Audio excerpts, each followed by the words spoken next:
Imagine spending your entire life inside one of the most famous families on earth. Every door opens before you. Every opportunity seems guaranteed. Your future appears written long before you are old enough to understand what any of it means. Now imagine watching that carefully built world unravel, piece by piece, until the headlines no longer celebrate your achievements, but question your every move. It sounds like the script of a prestige television drama. But for Prince Andrew, the Duke of York, reality has often seemed stranger than fiction. For years, Andrew occupied a position that many believed was virtually untouchable. He was a son of Queen Elizabeth II, a decorated naval officer, and a senior royal entrusted with representing Britain on the global stage. To the public, he projected confidence and authority. To the palace, he was once viewed as an important member of the firm. Few could have predicted that decades later, his royal standing would be transformed so dramatically that even his place within the monarchy would become the subject of constant debate. Before we dive into one of the most controversial chapters in modern royal history, take a second to support the channel. If you enjoy thoughtful royal stories that separate headlines from facts while exploring the bigger picture behind the palace walls, don't forget to subscribe and turn on notifications. It only takes a moment, and it helps us continue bringing you in-depth royal coverage every week. Now, let's rewind the clock.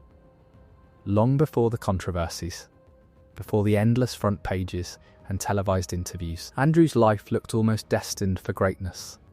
Born inside Buckingham Palace in February 1960, he entered the world surrounded by history, ceremony, and privilege.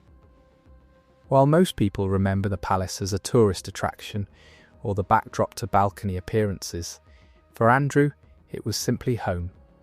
From the day he was born, expectations followed him everywhere. As the second son of Queen Elizabeth II and Prince Philip, he was raised within an institution that measures time not in years, but in generations. In those early decades, Andrew appeared to fit naturally into royal life. He was energetic, confident, and often described as possessing the adventurous spirit inherited from his father. Unlike some royals whose military careers remained largely ceremonial, Andrew pursued active service in the Royal Navy. His career reached a defining moment during the Falklands War in 1982, where he flew helicopter missions in a conflict that placed him in genuine danger.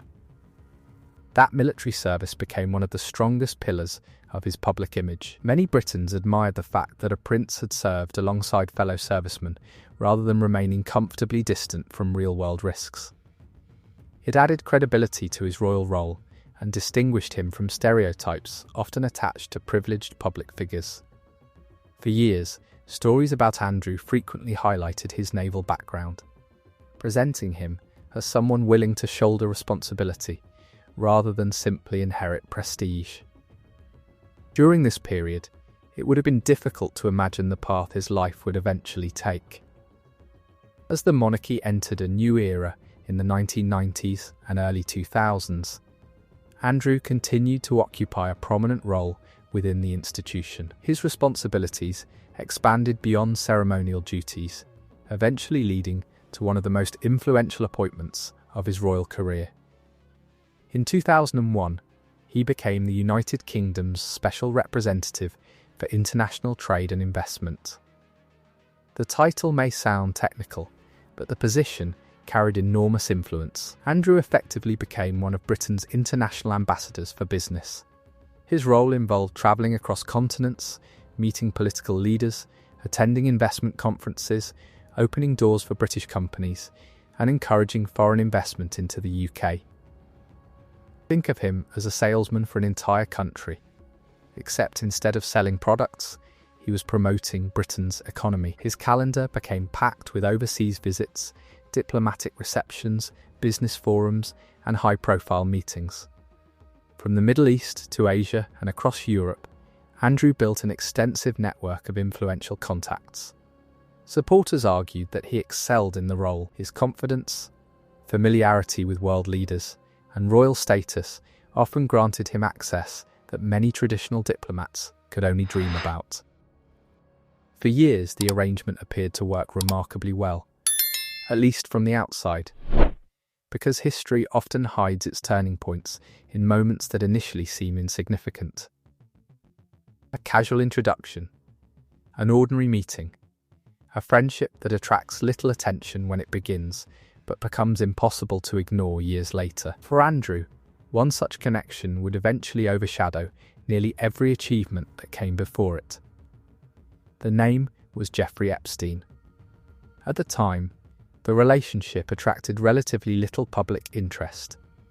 Powerful individuals often move within overlapping social circles, particularly among wealthy business figures, philanthropists, and political elites. According to Andrew's own account, he met Epstein through Ghislaine Maxwell during the late 1990s. Initially, few outside those circles paid much attention. There was little reason to believe that the acquaintance would one day become one of the defining issues of Andrew's public life. But history has a habit of revisiting old photographs with entirely new questions. As legal proceedings involving Epstein gained international attention over the years, journalists and investigators began examining his network of associates more closely.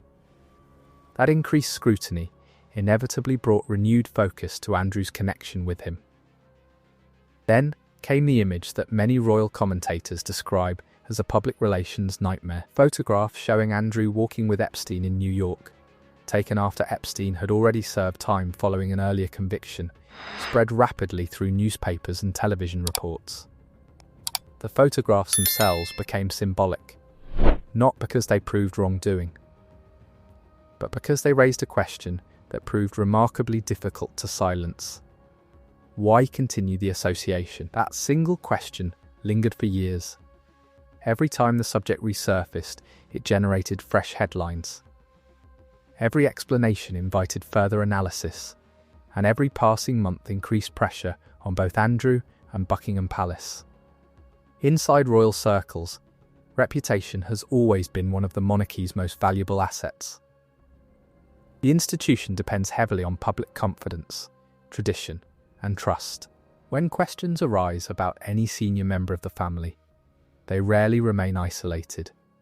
They often expand to affect perceptions of the monarchy itself. By the late 2010s, those pressures had reached a level that could no longer be ignored. Media coverage intensified. Commentators debated Andrew's future. Royal experts questioned whether silence remained the best strategy. Eventually, a decision was made that would change everything. Rather than allowing speculation to continue unanswered, Andrew agreed to participate in a televised interview with the BBC's Newsnight programme. The goal appeared straightforward: address the controversy directly and explain his relationship with Epstein in his own words. From a communications perspective, it was intended to reset the narrative. Instead, many observers believe it achieved the exact opposite. Even before the broadcast concluded, clips began circulating online. Analysts, journalists, and members of the public dissected every answer, every explanation, and every moment of the interview. What was meant to calm public concern quickly became one of the most discussed royal broadcasts in decades. We played clips repeatedly. Royal commentators examined every answer. Public relations specialists debated what had gone wrong, while social media transformed individual moments into viral discussions that spread around the world in a matter of hours. For Buckingham Palace, the challenge was no longer simply managing headlines. It had become about protecting the reputation of the monarchy itself.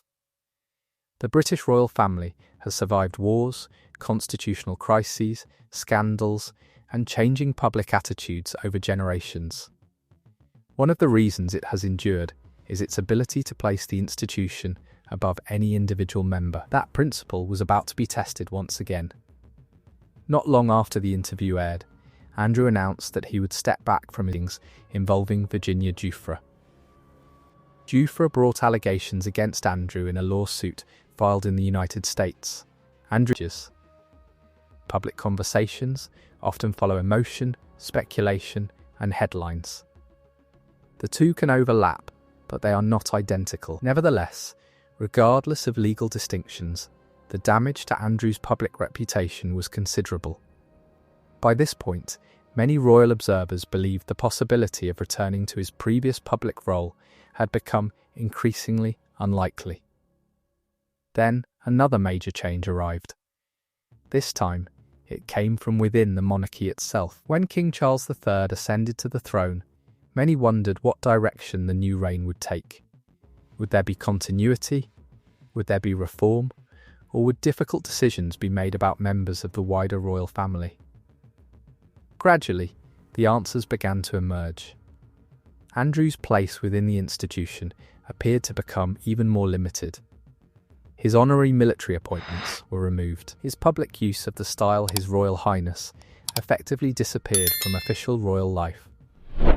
The symbolism was unmistakable.